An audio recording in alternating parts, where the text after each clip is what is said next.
저와 함께 로마서 1장 20절에서 27절까지의 말씀을 같이 읽으시겠습니다.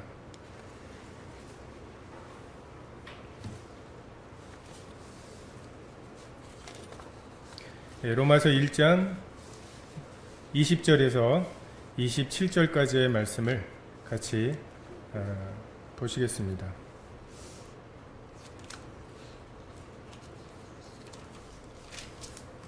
다 찾으셨으면 20절부터 같이 읽겠습니다. 시작. 창세로부터 그의 보이지 아니하는 것들 곧 그의 영원하신 능력과 신성이 그가 만드신 만물에 분명히 보여 알려졌나니 그러므로 그들이 핑계하지 못할지니라. 하나님을 알되 하나님을 영화롭게도 아니하며 감사하지도 아니하고 오히려 그 생각이 허망하여지며 미련한 마음이 어두워졌나니 스스로 지혜 있다 하나 어리석게 되어 썩어지지 아니하는 하나님의 영광을 썩어질 사람과 새와 짐승과 기어다니는 동물 모양의 우상으로 바꾸었느니라. 그러므로 하나님께서 그들을 마음의 정욕대로 더러움에 내버려 두사 그들의 몸을 서로 욕되게 하셨으니 이는 그들이 하나님의 진리를 거짓 것으로 바꾸어 피조물을 조물주보다 더 경배하고 섬김이라. 주는 곧 영원히 찬송할 이시로다. 아멘.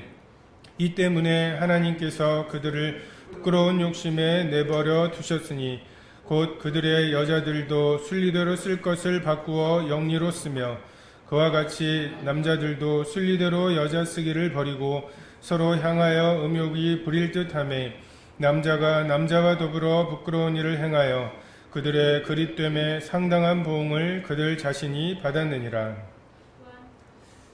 27절까지 읽었습니다. 최근에 그 차별금지법이라고 하는 법 제정을 두고 여러 가지 논란이 있습니다. 이에 대해서 성도들이 어떻게 이해하고 또 어떻게 세상에 대해서 대응하고 또 교회는 어떠한 입장인지에 대해서 좀 공유하는 것이 합당하다고 생각이 됩니다. 먼저 말씀에 나와 있는 이 부분에 대한 교훈들을 좀 같이 나누도록 하겠습니다. 20절에 보면 창세로부터 그의 보이지 아니하는 것들 곧 그의 영원하신 능력과 신성이 그가 만드신 만물에 분명히 보여 알려졌나니 그러므로 그들이 핑계하지 못할지니라. 이 세상에 수많은 갈등, 특별히 권위에 대한 갈등이 있습니다. 한마디로 학교에서도 보면 누가 그래 뭐 이런 것들이죠. 우리 아빠가 그래. 이거보다는 조금 센 게 뭐 선생님이 그래, 대통령이 그러셨어 뭐 이런 것들이 좀 다르죠. 내일 그 단축 수업을 하기로 했어. 그걸 누가 그랬냐? 이것은 굉장히 중요한 부분입니다. 결국 그 우리가 세계사 시간이나 이렇게 배웠던 그 헬레니즘이냐 헤브라이즘이냐 라고 하는 싸움이 있습니다. 하나님이 계신가? 또 하나님이 창조주이시고 우리가 피조물인가? 그리고 그분이 모든 규칙을 정하실 수 있는 권위가 있으신 분인가? 정말 하나님이 가라사대 또는 우리가 일상생활에서 너 왜 그거 안 해? 하나님이 하지 말라셨어. 너 왜 그런 짓을 해? 하나님이 하라고 하셨어. 이것이 그냥 모든 그 문제들의 끝이 돼버리는, 종결이 돼버리는 이것이 정말 하나님 중심의 하나님이 살아계시기 때문에 일어나는 헤브라이즘이죠. 반면에 헬레니즘은 하나님이 없이 이 세상의 모든 것을 설명하려고 하는 것입니다. 우연히 된 것이다. 우리는 피조물이 아니다. 그래서 아무런 목적도 없고 죽은 다음에 심판도 없다. 지금의 삶을 최대로 즐기면서 특별히 나의 감각들이 나에게 요구하는 것들 그것을 최대로 즐길 수 있는 삶, 자아실현의 삶 이것이 그들의 최고의 목표이고 이 목표를 기초로 해서 모든 것을 쌓아 놓았습니다. 그래서 이 두 세계관 사이에는 접점이 없어요. 이 두 세계관이 굉장히 많은 부분에서 충돌을 하고 있다고 생각을 하지만 모든 부분에서 충돌을 합니다. 저도 학교에서 이제 교회 때문에 많은 전염병들이 이제 확산이 되고 하니까 눈치를 줘요. 그래서 저도 그것에 대해서 반박을 하기 위해서 막 그분들도 나도 여행 좋아하는데 여행 안 하고 지금 참고 있다고, 술 안 먹고 참고 있고 이런 얘기들을 하는데, 우리가 지금 교회에서 모이는 이 예배에 걸맞는 그들의 행위가 있을까 보니까 없어요. 그들의 기준, 선악의 기준은 하나예요. 나 술 먹는 거 좋아해. 근데 지금 코로나 때문에 술 먹지 않는 게 더 좋은 거야. 더 실용적인 거야. 그들이 해왔던 것과 그들이 포기하고 있다고 하는 많은 것들이 그냥 좀 더 오랫동안 여행을 가기 위해서는 지금 이 코로나를 빨리 박멸하는 게 좋은 거고, 그래서 이렇게 쉽게 움직일 수 있는 것들이에요. 근데 하나님이 가라사대, 하나님이 그렇게 말씀하셨다라고 하는 그 권위 때문에 무엇이 얹어져도 움직일 수 없는 이런 우리들의 가치관, 이런 하나님 중심의 생각, 이것은 그들에게는 이 개념 자체가 없는 것들입니다. 하나님이 존재하신다면 성경의 말씀들은 그 하나도 모순되는 것이 없어요. 근데 하나님을 없이 설명하려고 하면 동정녀가 애를 낳는 게 말이 되냐, 무리를 걸었다는 걸 믿으신다는 거죠. 죽은 다음에 그 지옥이 있다고요? 하나도 이해가 안 되는 것들이죠. 정말 하나님이 계시냐 그렇지 않느냐에 따라서 모든 것이 차이가 납니다. 하나님께서는 만드신 만물을 통해서 그분의 신성과 능력, 이것을 계시하셨다고 말씀하시고, 양심을 주신 로마서 2장에는 양심을 주셨기 때문에 핑계할 수 없다고, 심판대 앞에서 저는 그걸 들어본 적이 없습니다, 아무도 내게 그 얘기를 해주지 않았어요, 저는 율법을 알지도 못했습니다라고 핑계할 수 없다고 분명하게 말씀하시죠. 우리의 양심은 끊임없이 하나님의 존재에 대해서 말하고 있습니다. 과학이 발달한 시대에 어떻게 하나님을 믿느냐고 말하지만, 과학은 오히려 얼마나 이 만들어진 세계가 정교한지에 대해서 발견해 나가고 있고, 이것이 우연이 되지는 않았을 거라고, 절대로 우연히 만들어지지 못했을 거라고, 지금 우리가 코로나 바이러스라고 말하는데, 이 바이러스는 보이지도 않는 어떤 생명도 아니면서 무생물도 아닌 정말 중간에 있는 존재인데, 그 DNA를 분석해보면 이것이 우연이 될 수 있을까?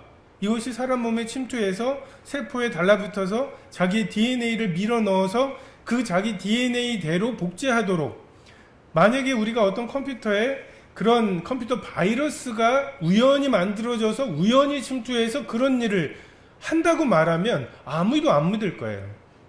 0101-001로 그렇게 우연히 그런 질서 있는 데이터가 만들어진다고 하면 아무도 믿지 않을 것입니다.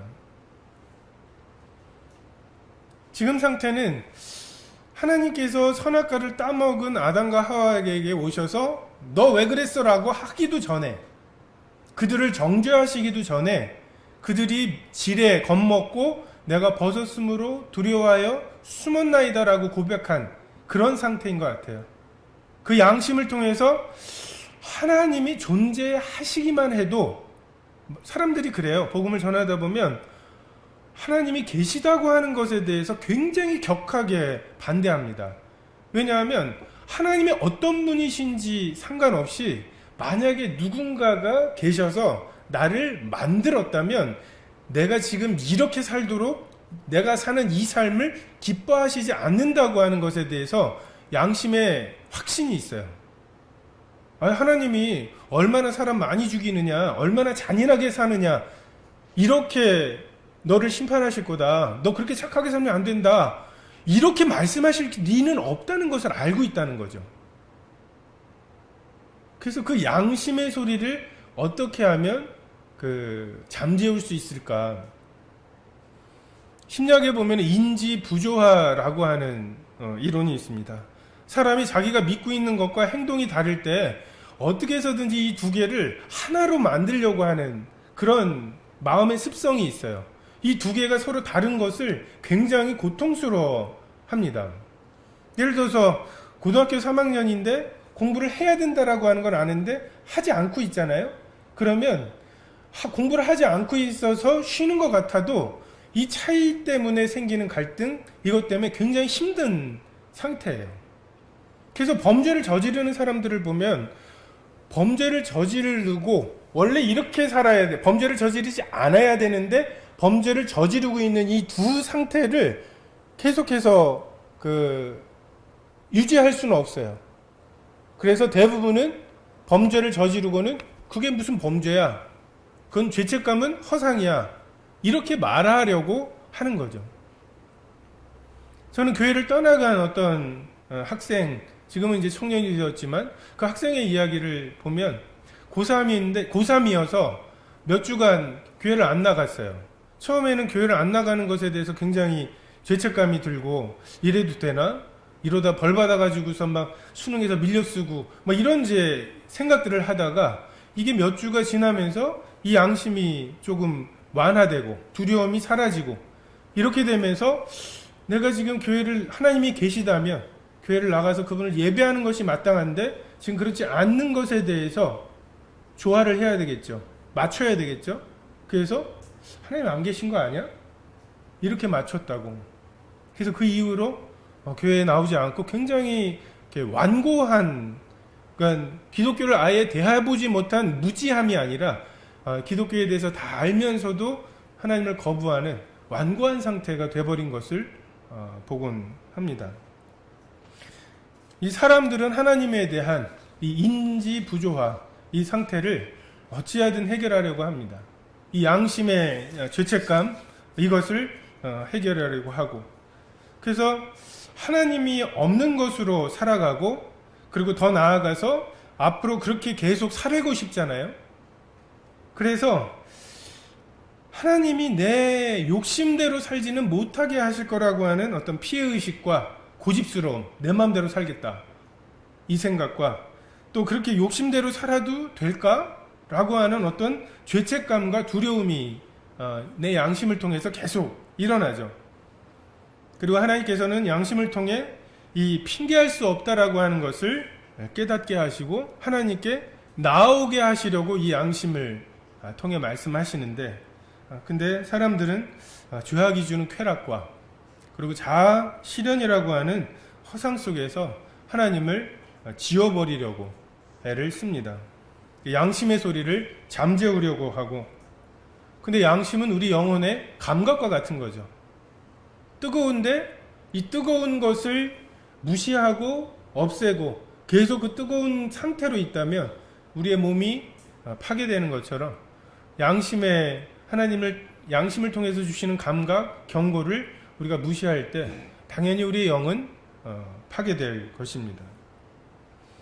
21절에 하나님을 알되 하나님을 영화롭게도 아니하며 감사하지도 아니하고 오히려 그 생각이 허망하여지며 미련한 마음이 어두워졌나니 스스로 지혜 있다 하나 어리석게 되어 썩어지지 아니하는 하나님의 영광을 썩어질 사람과 새와 짐승과 기어다니는 동물의 모양으로 바꾸었느니라.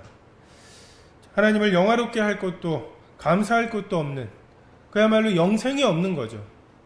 유일하신 하나님과 예수 그리스도를 아는, 하나님 이런 분이시군요 라고 할 만한 것이 없는 삶, 이것이 하나님을 떠나버린 사람들의 삶의 모습입니다. 모든 것을 임의로 먹게 하셨는데 그것에 대해서 감사가 없고 왜 이건 못 먹게 하셨는지에 대한 불평이 있는 이러한 상태입니다. 적극적으로 하나님의 영광과 감사의 삶을 살아가는 것이 그래서 필요합니다. 술 취하지 말라 이는 방탕한 것이니 오직 성령의 충만함을 받으라. 우리가 그 말씀을 가지고 이 정도는 술을 취한 것 아니에요 라고 하는 말씀으로 그 말씀을 자꾸 받아요. 이거는 경찰에 잡혀도 불어도 안 나오는 수준이에요. 근데 하나님께서는 이 말씀을 통해서 너 그래도 술 취한 적은 없구나 라고 하는 말씀을 하신 게 아니라 장차 그 심판대 앞에서 너 성령에 충만했냐, 이 말씀은 당연히 성령의 충만을 받으라는 말씀이죠.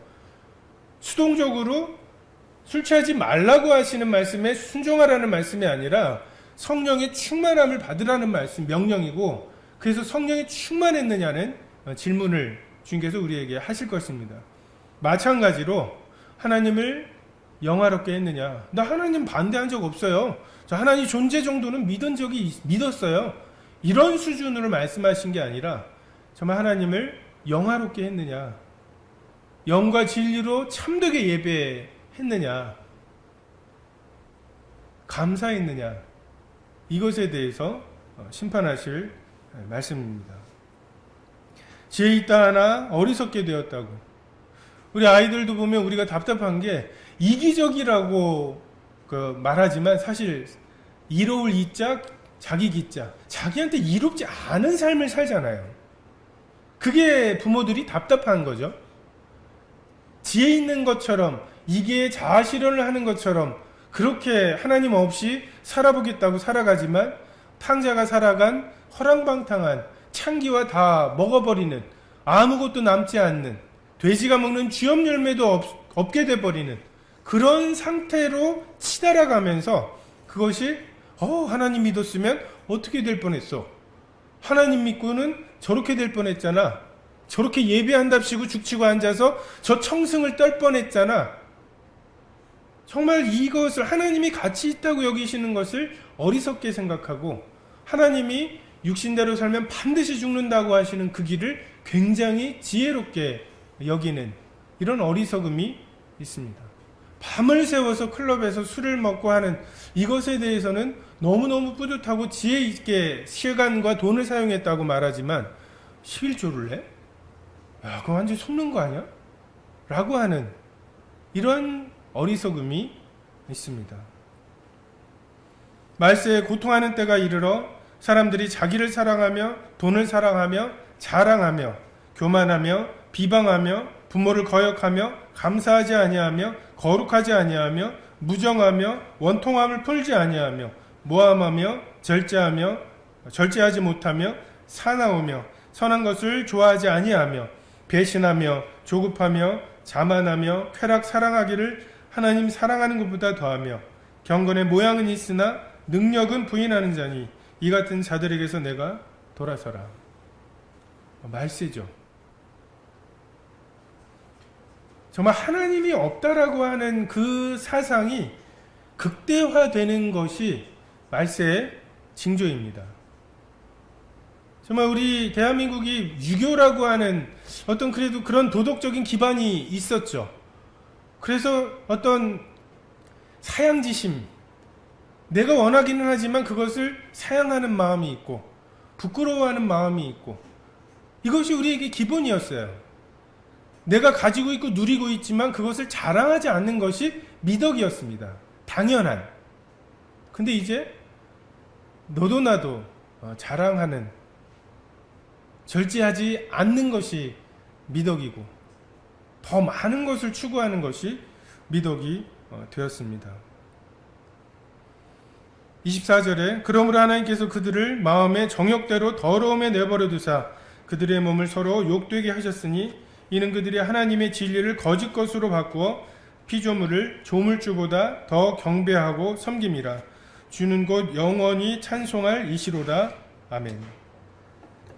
하나님께는 끊임없이 만물을 통해, 하나님께서는 양심과 만물을 통해 우리가 피조물에 불과한 것을 말씀하시죠.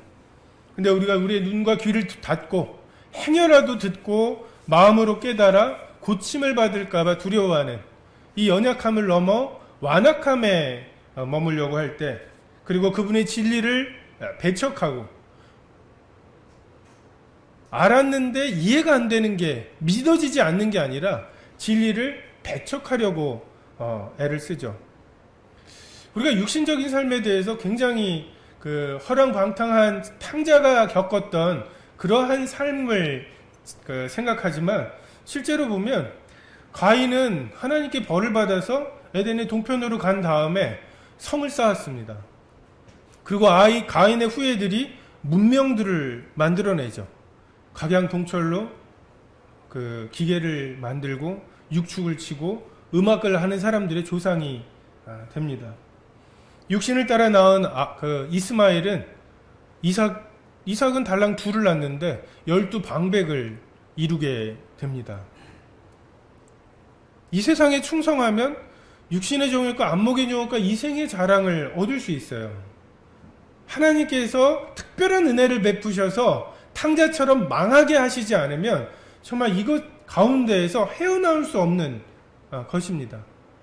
몇 조 원의 재산을 가지고 조금만 더 벌기를 원하는 정말 그런 욕심을 가지고 평생을 살도록 이야기하죠. 근데 그곳에 아버지의 사랑이 없습니다. 영생이 없습니다. 아버지와 예수 그리스도에 대한 지식이 조금도 없는 그러한 삶을 살아가게 됩니다. 하나님께서 마음의 정욕대로 내버려 두신다고 말씀하시죠. 정말 우리 마음에 영원을 사모하는 마음이 있습니다. 우리 속에는 영원한 하나님으로밖에는 채워질 수 없는 것이 있어요. 아무리 아름다운 것을 봐도 그것을 또 보면 더 이상 아름답지 않습니다. 또 보면 신기하지 않습니다. 영원하신 하나님의 정말 날마다 새로운 그 하나님의 어떠하심, 그 성품, 이것만이 우리의 마음에 만족을 줄 수가 있습니다. 근데 이것을 피조물로 채우려고 하다 보니까 이 만물보다 더 크신 하나님이 들어가야 만족할 수 있는 그 공간을 피조물을 아무리 쏟아부어도 만족할 수가 없는 것입니다. 그리고 하나님께서는 이것을 더러운 마음의 정욕인데 그 더러움이라고 말씀을 하십니다. 하나님의 말씀과 예수 그리스도의 십자가의 진리, 그리고 그것을 성령께서 일깨워 주시는 역사가 우리 마음속에 없다면 우리에게 있는 5개의 감각은 반드시 하나님을 대적하는 쪽으로 향하게 되어 있습니다. 왜냐하면 우리 속에 우리만 있는 것이 아니거든요. 우리가 하나님의 반드시 죽으리라는 말씀과 결코 죽지 아니하라는 말씀 중에 이 사탄의 말을 믿었죠. 믿는 것이 곧 영접하는 거라고. 그래서 우리는 사탄을 영접했습니다. 사탄은 우리의 5개의 감각으로 사단이 결코 하지 않는 것이 뭐냐면 진리로 우리를 인도하지 않습니다. 진리가 아닌 다른 모든 곳으로 우리를 인도할 수 있어도 진리로 인도하지는 않아요. 그래서 우리 마음에 일어나는 우리 5개의 감각이 이것은 죄도 아니고 그 선도 아닌 것 같아 라고 말할지 몰라도 그것은 반드시 더러운 마음의 정욕이 되어버립니다. 진리를 거짓 것으로 바꾸어 버리죠. 처음에는 거짓을 변호합니다. 제가 그렇게밖에 할 수 없었던 이유는 남들도 다 그러잖아요. 다시 말해서 내가 잘못했다는 것, 이게 거짓이라는 것을 인정하는 채로 내가 왜 진리를 행하지 않은 것에 대해서 변명을 합니다. 그런데 조금씩 그런 일을 하는 사람들이 늘어나기 시작하면 그게 뭐 그렇게 꼭 잘못이야? 그게 꼭 이래야 된다는 법이 있어? 이런 식으로 조금 담대해지죠. 그러다가 우리가 차별금지법에 대해서 보는 것과 마찬가지로 이제는 거짓을 진리의 자리로 놓고 진리가 거짓에 대해서 거짓이라고 말하는 것도 못하게 하는 이런 지경으로 가는 거죠.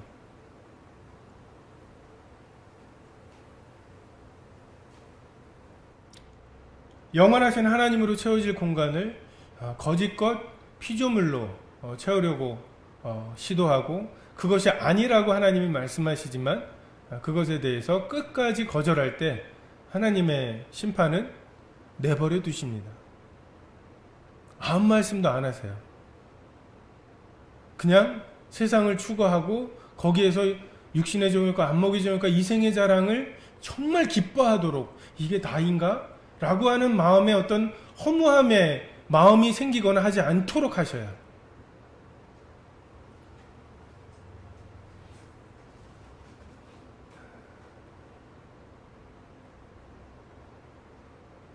더러운 마음의 정욕, 이것의 끝에 동성애가 있습니다.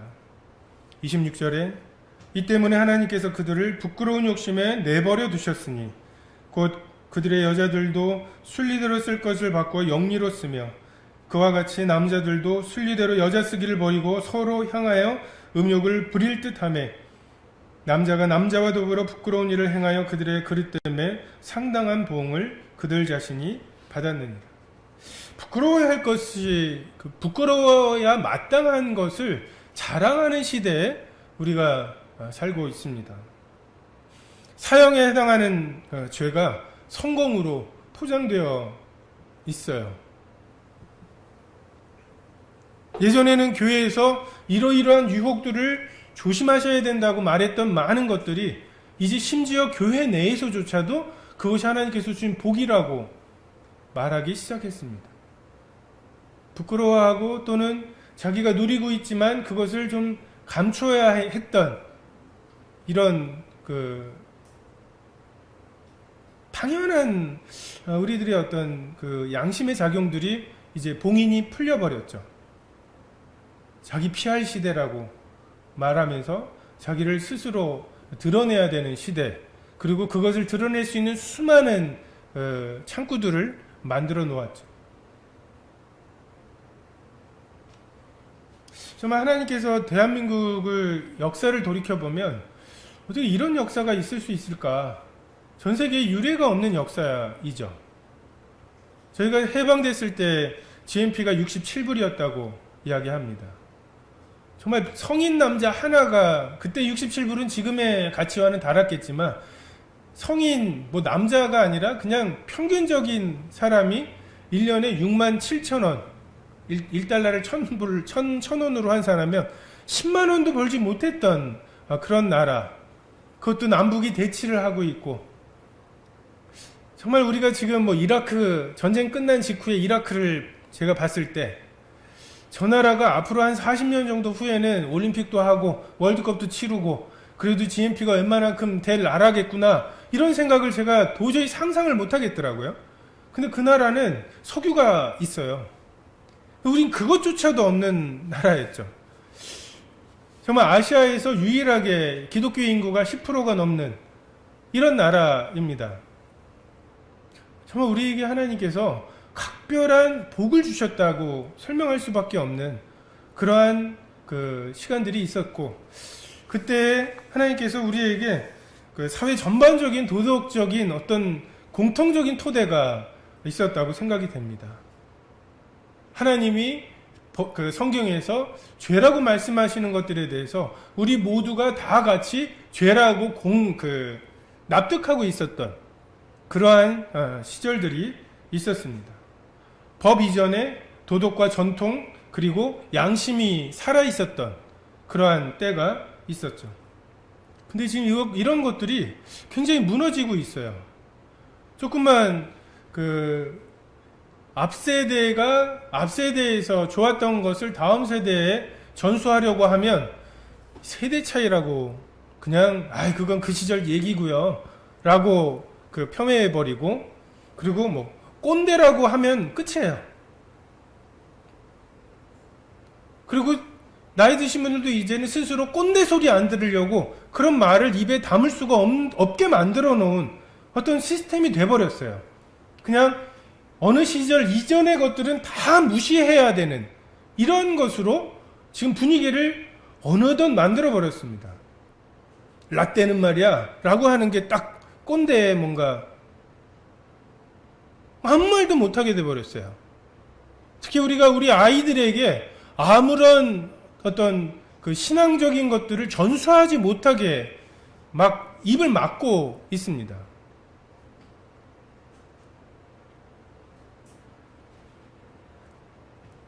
죄에 대한 고삐가 풀려버렸습니다. 여러분, 죄책감이라는 말, 제가 학생들에게 하도 답답해서 정말 혹시 죄책감을 느껴본 그래서 그것을 어떻게 해결해야 될지 그것이 고민이 되는 학생들이 있냐고 물어봤어요. 근데 정말 그 말 자체를 낯설어 하더라고요. 죄책감? 하나님 앞에서 두려움. 예전에는 그래도 교파교회에서라도 그런 것들을 해왔었는데 지금 교파교회 다니는 학생들도 보면은 그냥 다 어떤 문화적인 접근이에요. 그리고 위로하고 공부하느라고 힘들지, 취직하느라고 힘들지, 이 3포 세대 젊은이들도 힘들고 다 그냥 힘든 것을 위로해주는 이런 메시지들입니다. 여러분 살면서 또는 학생들이 친구들에게 난 그거는 못하겠어. 야, 그건 심판이 있어. 상상을 해보십시오. 여러분 일상생활 속에서 야, 그 짓은 심판이 있어. 이게 얼마나 중세스러운, 당연히 해야 될 말이고 말씀 때문에 우린 그렇게 못하겠다라고 말해야 되는데 그 말이 지금 이 시대 속에 얼마나 우스꽝스러운 말이 돼버렸는지, 분위기가 돼버렸는지 참 한탄스러운 시기입니다. 사람들이 돈을 벌기 시작해서 여러 가지 하고 싶은 걸 하기 시작하죠. 명품백을 들고 다니는 거, 이게 여자들에게 어떤 의미인지 모르겠어요.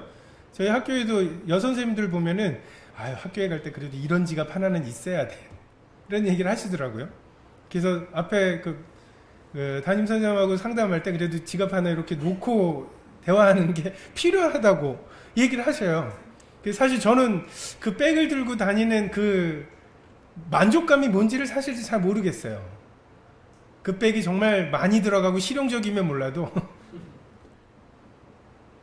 근데 옷을 남들이 보기에 좋은 옷인데, 좋은 백인데 이렇게 외적인 것으로 쓰다가 결국 그 즐거움이 먹는 것과 성적인 것으로 모입니다. 결국 내가 즐거운 것은 딱 그 두 가지예요. 그리고 결국은 먹는 것도 계속 뷔페 먹어봐야 이제는 좀 떡볶이나 좀 이런 거 먹고 싶다 해가지고 식상하게 되지만 결국은 성적인 것으로 모이게 되죠. 하나님께서 혼돈되었던, 뒤죽박죽되었던 이 세상에 처음 하신 것이 질서를 잡으시는 거죠. 나누시는 일입니다. 빛과 어둠을 나누시고 궁창 위의 물과 아래 물을 나누시고 궁창 아래 물을 바다와 육지로 나누시고 생물들을 창조하실 때 종류대로 창조하시는, 그래서 섞지 않으시는, 창세로부터 남자와 여자로 창조하신 이 구별에 있어서 하나님께서, 하나님의 거룩하심이 구별하심이잖아요. 이스라엘 백성들을 구별하시는, 그들을 애굽에서 굳이 이끌어내셔서 광야라고 하는, 홍해라고 하는 이런 경계를 분명하게 하시고 넘어갈 수 없도록, 되돌아갈 수 없도록 하시는, 이것이 그분의 거룩하게 하심의 핵심입니다. 근데 이것을 자꾸만 하나님이 나누어 놓으신, 이게 왜 나누어 놓으셨냐? 그게 하나님이 가라사대거든요. 하나님이 그렇게 하셨다고 하는 거거든요. 그 영이 유여하실지라도 남자와 여자로 만드신, 이것이 하나님의 이 세상에 대한, 성에 대한 하나님의 건의예요. 그것에 대해서 우리가 왜라고 질문하거나 그렇게 하지 말하셨어야지라고 훈수를 둘 수가 없는, 이것이 하나님의 이 성적인 것에 대한. 그리고 사람을 만드실 때에는 아담을 만드시고 하나님의 형상인 아담을 만드셨죠. 여기에 하나님의 남성성과 여성성이 다 들어있겠죠. 근데 그 가운데에서 갈빗대라고 하는 것은 성경에 보면 구약에 33번이 나옵니다. 근데 그 33번 중에 딱 한 번 창세기에 갈빗뼈라고 나오고, 나머지는 성막을 만들 때 이 편과 나머지 편, 이런 식으로 나와요. 이 한 편. 그러니까 아담에게서 여성성이라고 하는 한 편을 이끌어내신 것, 그래서 원래 하나였던 아담을 둘로 나누시고 그것을 하나님을 주례자로 이 둘이 다시 하나가 되게 하시는, 이것이 하나님께서 그 성에 대해서 두신, 결혼에 대해서 두신 하나님의 독특한 뜻이고, 이것이 성부, 성자, 성령 하나님의 하나 되심의 그림자이고, 그래서 우리가 하나님이 우리와 나누기를 원하시는 교제가 어떤 것이냐라고 물을 때 부부가 나누는 그런 성적인 관계, 정말 서로가 벌거벗었으나 부끄러워하지 아니하는 관계, 그리고 정말 완전한 신뢰와 완전한 헌신으로 되어지는 그러한 관계, 너와 내가 없는 관계, 정말 두 육체가 하나가 되는 관계, 그리고 거기에 정말 극한 즐거움을 두셨죠. 그리고 그 극한 즐거움 속에 생명이 잉태되게 하신, 정말 이것이 하나님께서 이 부부와 결혼과 성관계라는 것을 통해서 인간들에게 주시는 메시지입니다. 왜 사탄이 이 성적인 관계에 대해서 이렇게 집요하게 공격하는지를 우리가 알 수 있죠. 여기에 그 하나님의 복음과 하나님이 우리와 나누기를 원하시는 영생의 엑기스가 똘똘 뭉쳐 있거든요. 지금 그것만 건드려서 그것만 수치스럽게 만들어버리면, 지금 가정에서 학생들하고 같이 들으시는 분들도 어떻게 보면 이 말들, 이 용어들, 성관계 뭐 이런 이야기들 자체가 굉장히 좀 어색하고 이거 좀 그럴 수 있어요. 그렇게 만들어 버렸어요. 말도 꺼내면 안 되는, 마치 동산 중앙이 봉쇄된 것과 같은,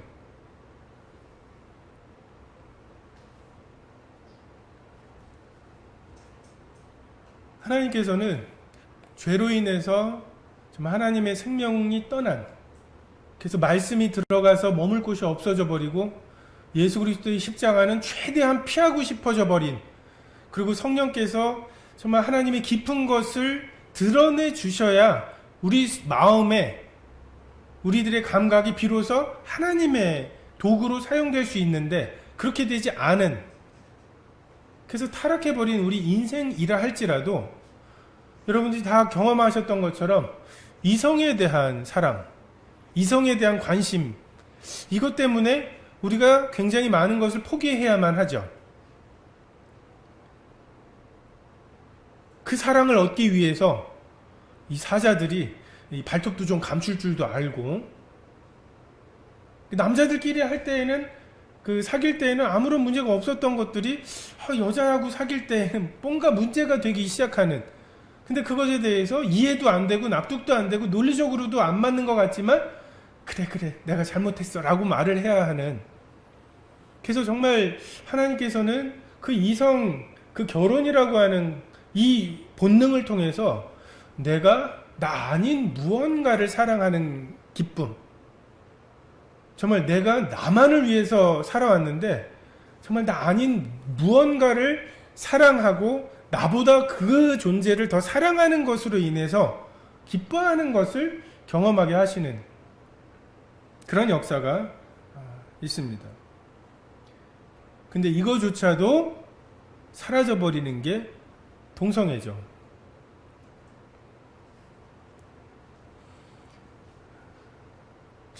우리에게는 자기중심성과 자기 사랑이라고 하는 강박이 있습니다. 이 정신병이에요.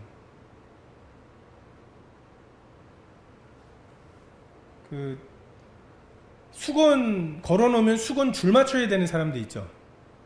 그리고 뭐 이렇게 연필 깎아 놓으면 연필을 순서대로 딱 놔야 돼요. 조금만 움직여도 그것이 굉장히 너무 거스르는, 이게 강박이지 않습니까? 근데 사람들에게 내가 만물의 중심이라고 하는 이런 강박과 내가 사랑받아야 한다, 자기를 사랑하는, 하나님께로부터 오는 사랑이 없기 때문에 이것에 대해 채워지지 않는 목마름, 이것이 있습니다.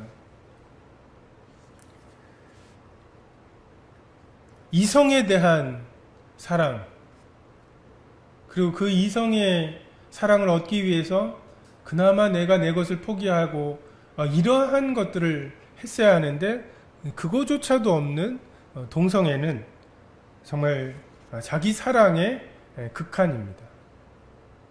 내가 나 아닌 무언가를 사랑하는 것, 그 유일한 그 하나의 그 타락했음에도 불구하고 그 우리에게 존재했던 좀 이성에 대한 사랑, 이거조차도 없는 자기 사랑 강박의 끝입니다. 우리나라에서는 동성애가 죄였던 적이 없죠. 도덕적으로는 몰라도 형법적으로 죄였던 적은 없습니다. 그 동성애의 문제는 동성애자 스스로도 말하는 것처럼 그들이 다수여서 생기는 문제가 아니에요. 그들은 소수입니다. 성적 소수자라고 말하죠. 근데 동성애가 아닌 사람들조차도 왜 그렇게 동성애에 대해서 우호적인지, 동성애 학교에서 학생들 굉장히 그 대표적인 토론 주제입니다. 동성애 허용할 거냐 말 거냐. 근데 그 말 자체가 웃기죠. 이미 허용이 되어 있는데. 그렇게 해서 아이들 한 20명 정도 모여서 토론을 하면 찬반을 나눠야 되는데 찬성이 한 3명 정도밖에 안 돼요. 나머지는 다 찬성입니다. 반대할 이유가 사실은 없는 거죠. 헬레니즘적으로 보면. 어떻게 보면 동성애 정도까지를 만약에 허용을 해주는 이것에 내가 찬성을 하면 이제 모든 죄에 대한 경계가 무너져 버린다고 하는 이런 것에서 나오는 그런 동업자 정신이 아닌가. 나도 굳이 동성애 싫어요. 내 딸이 어떤 여자 데리고 와서 결혼한다고 하거나 내 아들이 어떤 남자를 데리고 오는 거 정말 혐오스럽습니다. 대부분의 사람들이. 하지만 내가 이것을 그냥 내가 네 죄 허용하는 쪽으로 동참해 줄 테니까 너도 내 죄, 이런 마음들이 있는 거예요. 하나님이 없는데 그걸 죄라고 할 근거가 뭐냐라는 거예요.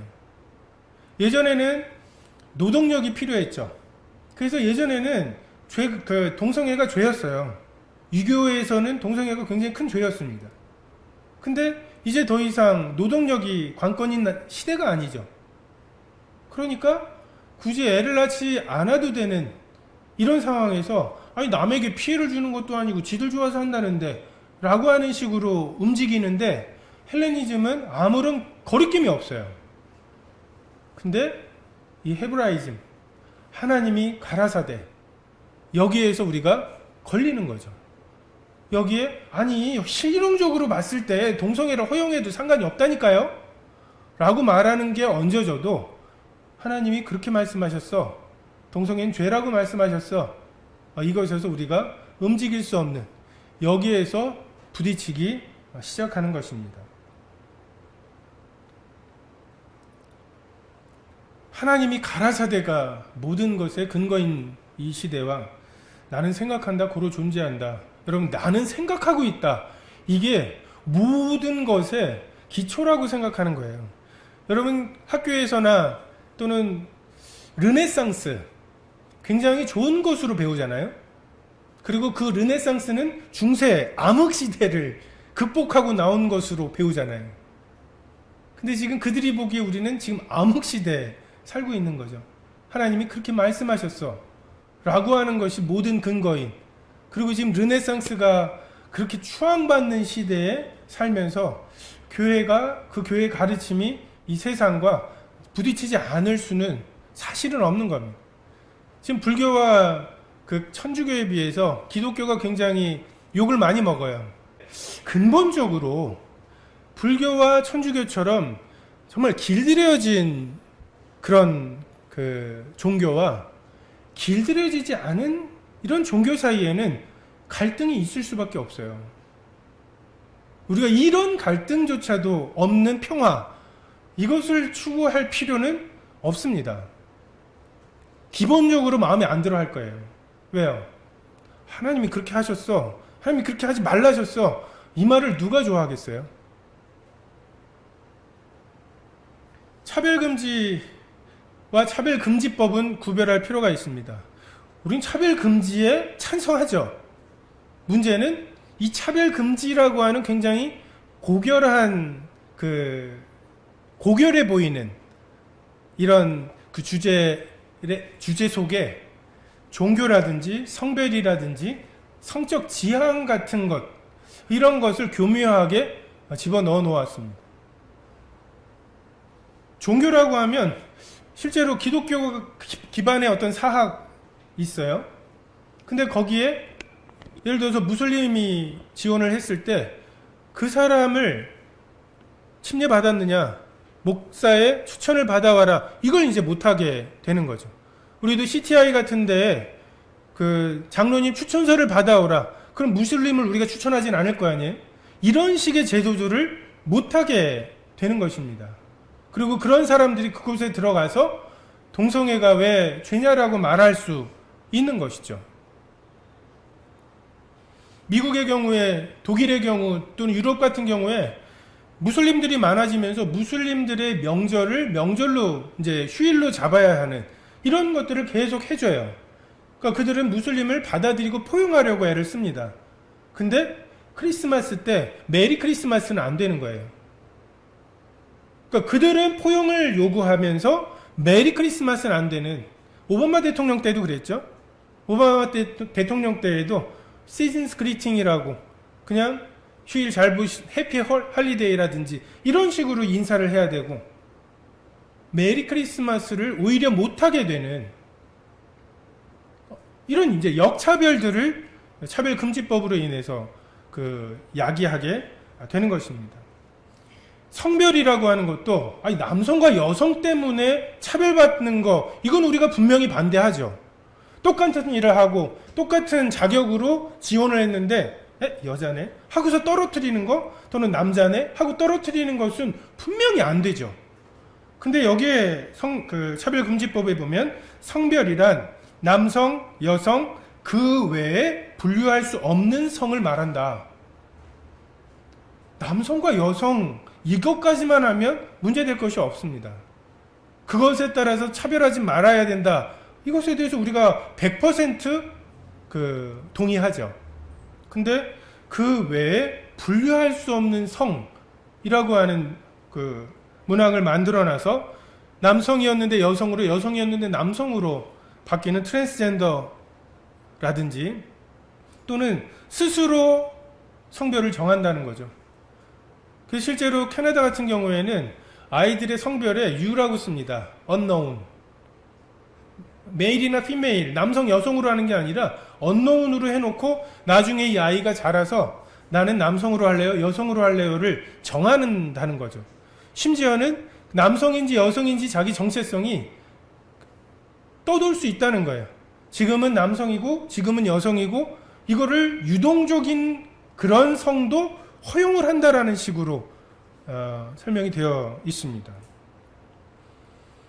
변희수 하사라고 하는 사람이 있었죠. 최근에 남자로 군입대를 했다가 휴가를 나가서 이제 성전환을 했습니다. 그리고 여군으로 계속 근무할 수 있도록 해달라고 기각이 됐죠. 불가하다고. 근데 차별금지법이 되면 그것은 논란의 여지가 없습니다. 그냥 남성으로 됐다가 자기가, 심지어는 성전환 수술을 하지 않아도 돼요. 자기가 자기 자신을 어떤 성으로 정의하느냐가 그냥 그 성에, 부모가 그 아이의 성을 정할 수 없다라고 하는 데까지 나아가는 것입니다. 실제로 이 법이 시행되고 있는 미국의 여러 주에 보면 남자 화장실, 여자 화장실, 중립 화장실이 있어요. 화장실의 모양을 보면은 남자 모양, 반쪽은 남자 모양이고 반쪽은 여자 모양인 이런 곳이 있어요. 샤워실도 마찬가지입니다. 또는 성적 지향이라는 것이 있습니다. 이성애, 동성애 또는 양성애, 그리고 이런 것들에 대해서 그냥 거기 법조문에 있는 문구를 읽어드리면, 성적 지향이란 이성애, 양성애, 동성애, 양성애 등 감정적, 호의적, 성적으로 깊이 끌릴 수 있고 친밀하고 성적인 관계를 맺거나 맺지 않을 수 있는 개인의 가능성을 말한다. 그러니까 자기가 난 이성을 좋아하는 사람이야, 동성을 좋아하는 사람이야, 또는 양성을 좋아하는 사람이야 라고 말하는 것, 이게 이제 성적 지향이라는 거죠. 근데 아니, 성적 지향은 지금 마음대로 하고 있습니다. 거리 낄 게 없이 정말 마음대로 허용하고 있어요. 그걸 금하는 법이 아무것도 없습니다. 지금 그걸 금하고 있는 법을 없애자고 하는 게 아니라, 그렇게 돼 있는 것에 대해서 그것 때문에 사람을 뽑거나 하는데 구별을 해서는 안 된다. 아니, 회사에서는 그럴 수 있죠. 회사에서 자기가 어떤 사람을 공무원을 뽑는데 동성애자를 뽑든, 나 동성애예요, 상관없어 라고 할 수 있죠. 아무 의미가 없습니다. 근데 여기에 아까 말했던 사학들, 기독교 기반의 사학들이 걸리게 됩니다. 실제로 한동대에서 어떤 동아리에서 동성애와 다성애, 다와 다대 다가 그냥 그걸 뭐라고 부르는지 모르겠어요. 그냥 그런 성을 이제 옹호하는 강연을 하기로 했었는데, 이제 그것을 그 학교에서 못하게 했어요. 그런데도 그것을 강행했고, 그래서 이 주최한 사람들을 학교에서 징계를 했습니다. 그리고 그 징계한 것에 대해서 불복하고 이제 소송을 걸었어요. 지금은 학교가 승소를 했습니다. 근데 만약에 이런 법이 허용이 되면 기독교 기반의 어떤 교육기관 같은 곳에서 이러한 이유로 사람들을 다리 뽑을 수 없고, 교칙에 동성애를 금한다라고 하는 교칙을 넣을 수가 없습니다. 신학교에서 지금 미국의 밥 존스 신학교 같은 굉장히 보수적으로 유명한 학교, 이런 학교들이 그런 것으로 공격을 받고 있습니다.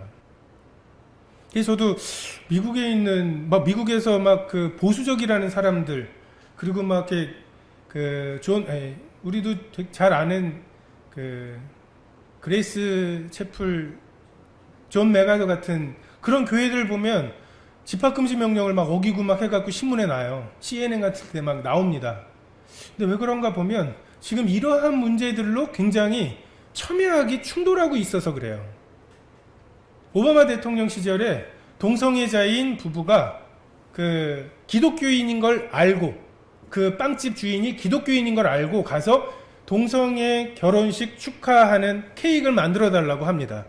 그리고 나는 신앙 양심상 못하겠다. 그러면 그것으로 소송을 거는, 이 법이 이렇게 악용될 수 있다는 거죠.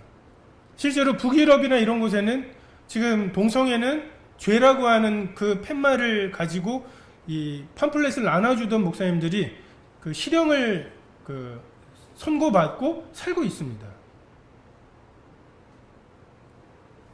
우리 이런 것에 대해서 동의할 수 없는 것이죠.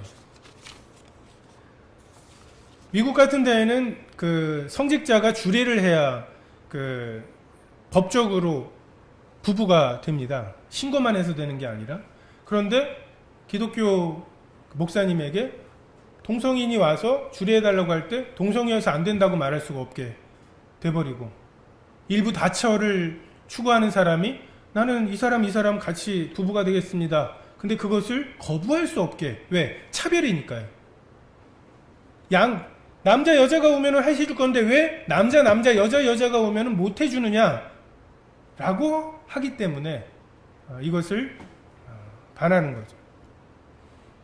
이스라엘의 텔아비브가 동성애자들의 굉장히 성지처럼 되어 있다고 합니다. 심지어 거기에는 동성애를 죄라고 말 못하는 건 물론이고, 동성애자를 상담을 하거나 치유를 해서 이성애자로 만들려는 시도 자체를 범죄로 말하고 있어요. 이해가 되십니까? 그러면서 다른 한편에서는 학교에서나 모든 공공기관에서 아이들에게 동성애가 합법적인 것임을 의무적으로 교육을 해야 돼요.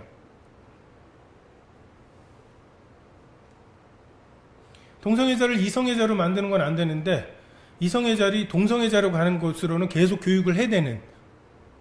그래서 지금 영국 같은 경우에 보면은 자기 성적 성별 이것에 대해서 어렸을 때부터 그렇게 들으니까 특히 여자 아이들 같은 경우에 자기의 그 성별을 난 남자가 되고 싶다 해가지고서 이제 유방을 절제하고 남자가 되는 호르몬이나 이런 것들로 해서 남자가 되려고 하는 아이들의 이 시도들, 그런 수술들이 뭐 2000몇 건씩 처음에 막 한 600몇 건 이러던 것이 그런 교육을 하기 시작하면서 이제 수천 건으로 올라가고, 최근에도 그 J.K. 롤링인가요? 이제 그 해리포터를 쓴 이 사람이 동성애자들과 굉장히 치열하게 논쟁을 하고 있어요. 그게 이제 이런 사안들입니다. 자꾸만 남자애들에게 자기 성별에 대해서 잘못된 생각을 하고, 그래서 여성이라고 말을 안 하고 월경을 하는 어떤 인간 이런 식으로 말하는, 그러니까 여성이 아닌 거예요.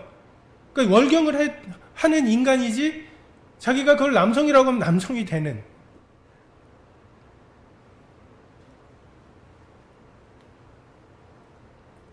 저는 가장 우려가 되는 것이 우리 자녀들입니다. 다들 경험이 있으시겠지만 저도 초등학교 5학년 딱 그때까지 여자애랑 손 한 번이라도 잡으면 완전히 왕따 되는, 얼레걸레리에 결혼할 거냐 뭐 애는 뭐 이러면서 막 이상하게 몰아가는 그런 분위기였어요. 근데 이상하게 초등학교 6학년이 되거나 아니면 중학교를 남녀공학으로 가면 그 사랑의 작대기들이 막 오고 가고, 얘 누구 좋아하고 얘는 누구랑 하고 막 그냥 그 이성에 대한 관심들이 폭발을 하는 시기가 있죠. 근데 만약에 우리가 어렸을 때부터 동성애에 대해서 아이들에게 가르치면 초등학교 5학년까지는 동성애에게 이끌리게 돼 있습니다. 이게 필레오죠. 이 우정, 동일한 것을 공유하기 때문에 생기는 사랑입니다. 그건 하나님께서 우리에게 주신 사랑의 한 모습이에요. 근데 아직 아이들에게 어떤 성적 정체성이나 뭐 이런 것들이 확립되기 전에 어렸을 때부터 그걸 가르쳐서 나는 그 동성애도 좋아, 난 남자애가 더 편해, 그럼 난 동성애인가 보다 라고 생각하기가 쉽죠. 프로이트가 인간의 모든 문제는 그 어린 시절에 겪었던 성적 불만족에 있다, 그리고 성적인 학대에 있다, 이것을 이야기하기 시작하고, 그것에 의해서 대학에서 상담을 하는 사람들이 그것을 배우기 시작하고, 그 사람들이 쏟아져 나와서 상담을 하기 시작한 시점이 있습니다. 그게 70년대 80년대예요 근데 그것을 기점으로 아빠에게 성적 학대를 당했다고 하는 여자애들이 엄청나게 늘어납니다. 그게 학대야 뭐 이런 거죠. 그냥 아빠가 아이를 안거나 쓰다듬거나 하는, 아빠가 너한테 무슨 짓 한 거 아니야? 이렇게 유도신문을 하면 안 걸릴 게 없는 거죠. 지금 그 미국의 기독교나 이런 쪽에서는 아빠와 딸 사이의 관계가 끊어졌다, 아무 짓도 못하게 만들어버렸다고. 그렇게 무언가를 유도해내면 그런 쪽으로 가고 거바라가 되는 거죠. 이렇게 그 동성애 비율이 많았다, 사실은 그걸 억압했을 뿐이지 라고 말하는 거죠. 왜요? 이것을 학교에서 가르치기 시작하면서 폭발적으로 동성애자들이 늘어나면 원래 이만큼이 동성애 성향이었는데 그게 이성애만 그 정상적이라고 하는 것 때문에 그 숨죽여 있었다, 걔네들은 그 괴로움을 당하고 있었다라고. 전에 뉴질랜드 갔을 때 그 윤현민, 이세은 그 형제의 얘기를 들어보면 그것을 가르쳐야 되는 가정에 대해서 가르칠 때 남성, 여성 이런 가정들, 거기는 뭐 학부모에 의하면 그렇게 오니까요. 그렇게 실제로 오고 하니까 그때 우리 아이는 보건실로 보내주세요 해서 하은이를 보건실로 따로 보내야 된대요. 그 수업을 듣지 않게 하려면 보건실에 따로 모아서 그 아이들을 교육하는 게 아니라, 이것을 우리가 받아들일 수 없습니다.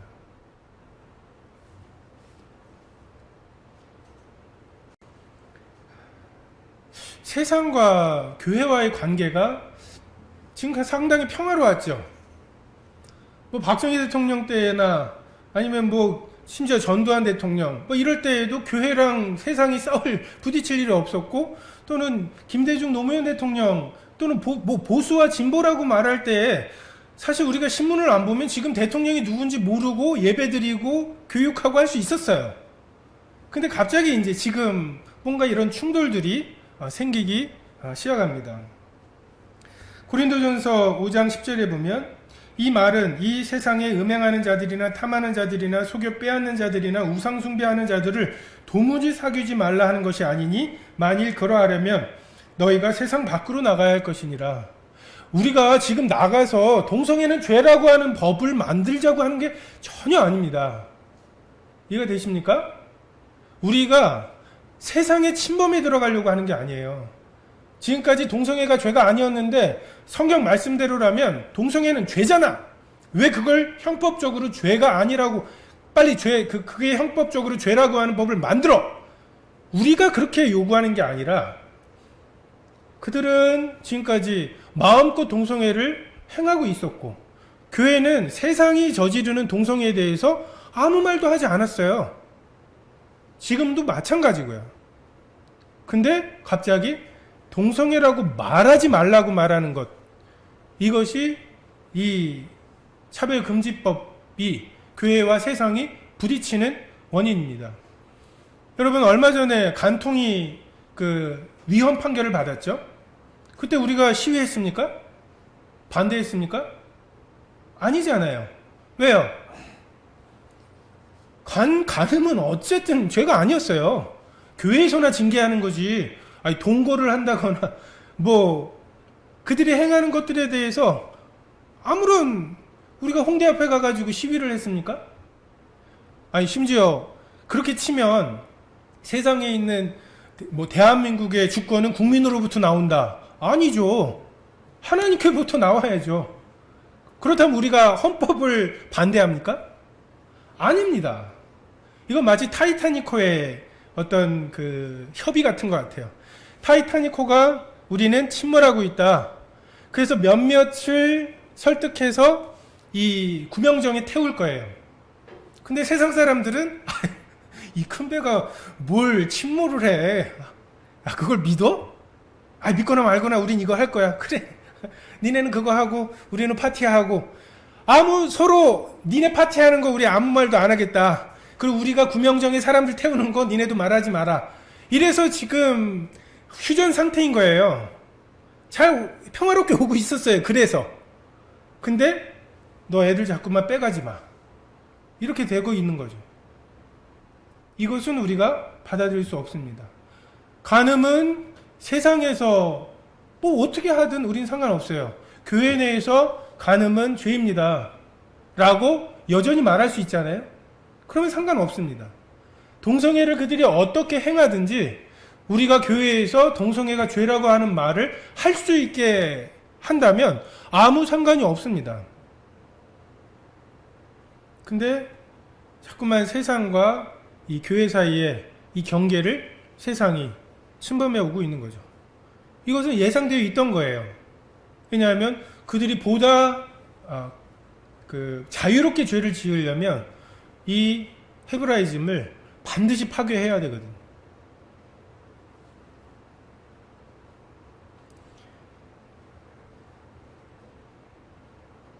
다만 교회 내에서 전에 이제 박대경 선생님이 뭔가 이렇게 문구들을 그 교회에 써붙이자고 했을 때 그러지 말자고 말씀을 드렸죠. 교회에는 그거 말고도 많은 이슈들이 있습니다. 예를 들어서 어떤 사람이 뭐 토지 개혁을 한다. 그래서 공산주의처럼 뭐 토지를 몰수하고 막 이러려고 하면서 성경에 보면 희년이라고 하는 게 있죠. 49년 지나서 7번의 안식년이 지나서 50년째 되면은 원래 주인에게 다 돌아가는 막 그런 성경 구절을 교회에 붙이자고 하면 성경에 나와 있는 구절이지만 정치적인 뭔가 그 의미가 담겨 있을 때 우리가 그것에 대해서 처음 들어오는 구도자들이나 이런 분들이 어떻게 생각할지 이런 것들 때문에 우리가 이제 그런 것들은 교회 내에서 하지는 않는 것이죠. 그래서 이런 것들에 대해서 우리가 어떻게 보면은 이런 그 세상에서 시사적인 이런 이야기는 제가 처음 해본 것 같아요. 강단에서. 근데 이 부분에 대해서는 다만 그냥 시사적인 법적인 문제라기보다는 우리의 신앙의 자유에 관련된 문제이기 때문에 다루지 않을 수 없다. 하지만 그거 별개로 지금 이제 방역을 우리가 하죠. 그리고 뭐 일주일에 한 번씩 방역 뭐 뿌리기도 하고 합니다.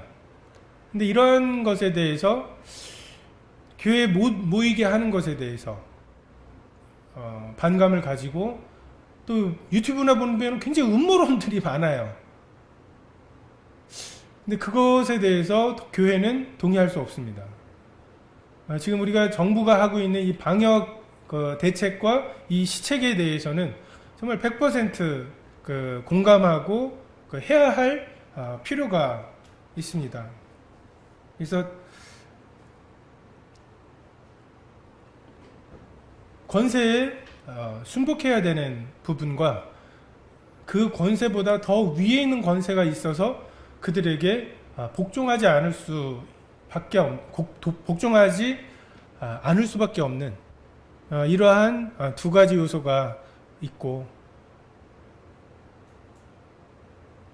지금 정치적으로 헌법에 의거해서 하고 있는, 그래서 합법적으로 진행되고 있는 것들에 대해서 우리는 반대하거나 하지 않습니다. 다만 이 부분은